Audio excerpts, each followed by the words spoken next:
Hi, this is Shireen. Today I'm making a chocolate fudge bundt cake. This is an adaptation off of King Arthur Flour's chocolate fudge bundt cake recipe. It's really easy. It comes together in like 10 minutes plus baking time, and it's super moist and delicious. So first thing, I have preheated my oven to 350 degrees, and now I have already buttered my bundt pan. I am using a Heritage bundt pan by Nordic Ware, and I very liberally buttered it with softened butter. And you want to make sure you do that because there's a lot of ridges and corners in these bundt pans, so you don't want anything to stick for your cake. All right, let's get started. So what I have here on a low flame is 1 cup of really strongly brewed coffee, 1 stick of butter, and I'm gonna need another half a cup of oil, which I'm gonna add later after this melts, and 3/4 of a cup of really good quality Dutch processed cocoa powder. I'm using Ghirardelli, and I'm just going to let this melt, and you're going to want to whisk it. So it's going to be it's going to take a little bit of work for it to absorb, for the liquid to absorb the cocoa powder, but it will come together in just a few minutes. Okay, so while my chocolate cocoa mixture is melting, I've gotten my dry ingredients together. The easy part of this is you just combine it all in one large mixing bowl and whisk it all together, and then you add your wet ingredients and mix it up, and it's really easy. So this is 2 cups of all-purpose flour, 1 3/4 cups of granulated sugar, 3/4 of a teaspoon of salt, 3/4 of a teaspoon of baking powder, and 1/4 teaspoon of baking soda, and that's it. And you just whisk it all together. You don't need to sieve it. You can run it through a sieve, totally optional. So in addition to the cocoa coffee mixture, there are a few other wet ingredients you're going to need. The reason this cake is so delicious and moist is because it has half a cup of sour cream. I'm using regular full fat sour cream, as well as about 2 teaspoons of vanilla extract and 2 large eggs. And I just put this in a measuring cup. I don't like to try to minimize the number of bowls and cups and measuring cups. So I'm just doing it all in here just to combine that up. And that's it. Okay, so as you can see, I have all of my ingredients. They're ready to go. They just need to be combined. This is the cocoa coffee butter mixture. See, it came together and melted up really nicely. I'm just letting that cool down a tiny bit. And then this is the sour cream egg mixture with vanilla. I also, usually this recipe has 2 sticks of unsalted butter, but I only had 1 stick in the fridge, so I'm gonna try it with 1 stick of regular butter, and then I added half a cup of regular canola oil, so I just poured that right on top of this measuring cup, another half a cup, and then our dry ingredients. So now I'm just going to whisk them all together, and that's it. Okay, so I've combined the chocolate mixture and the sour cream and egg mixture right into the bowl, and I'm just whisking it until it comes together into a cake batter.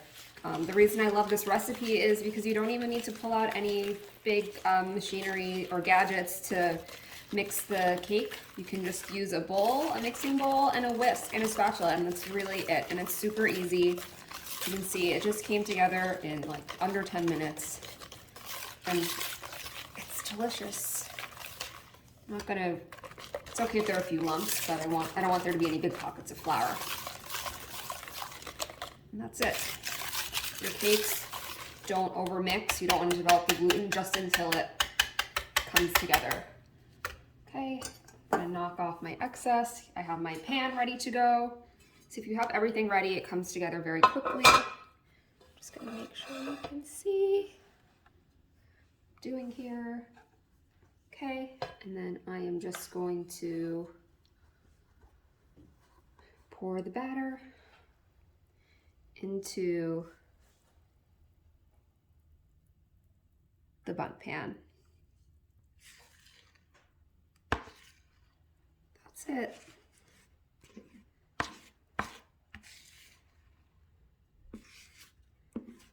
have to see how it comes out with using the mix of vegetable oil or canola oil and butter instead of all butter. Probably be fine, but we'll see.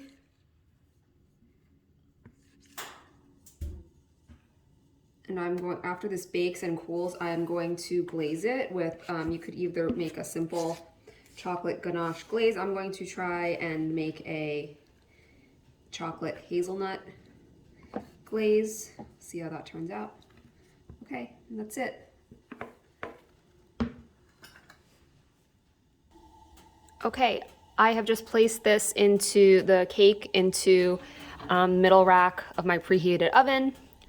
The recipe says 50 to 55 minutes, but you're definitely going to check it after like 35 to 40 minutes. Definitely, I think one of the biggest mistakes people make with cakes is over baking. So start testing it early, and because every oven is different, and go from there. And last time I made this, it only took about 45 minutes. So we're going to check it in about 35 minutes. So don't forget to set your timer. Okay, so this cake just came out of the oven. It's super hot. This took about 45 minutes, I would say. And I just tested it with a toothpick. I'm just gonna test a few points. A few moist crumbs are okay, but you don't want anything that's like liquidy, that feels very wet. So I think this is done. And again, I'm gonna let this cool at least like 15 minutes before trying to turn it out, and then let it cool completely. But it smells great, it feels moist, it looks good, so you want to let this cool down a bit before trying to handle it or extract it from the pan. So here is the chocolate bundt cake. I let it cool in the pan for about 15 minutes, and then I inverted it onto a cooling rack. This is why you want to make sure you butter your tin very liberally. I got lucky and nothing really stuck, so it came out pretty nice, and you can see all the nice indentations. So I've let this cool. It's still a touch warm, but it's mostly cool, and I've prepared a ganache glaze. It is very simple to make. All it is 2/3 of a cup of semi-sweet chocolate chips and 1/3 of a cup of Nutella, and I heat it up to a simmer about 1/2 cup of heavy cream. You could use a combination of heavy cream and milk or whatever you have, just some type of liquid. And you pour that hot milk or cream over the chocolate chips, and you let it sit for a minute, and then you stir it up and whisk it until it's smooth. As you can see, it's beautiful and nice and shiny, and you want it to be a glaze pouring consistency. So if you find it's a little too thick, just add a little bit more warm cream or milk. And I think this is a pretty good consistency. So now I'm just going to very generously spoon the chocolate glaze over my cake and try and get it into all of the corners and crevices. Just going to do that until it's beautifully glazed. I want to make sure if you can use as much or as little glaze as you like, but I'm going to go for pretty full coverage.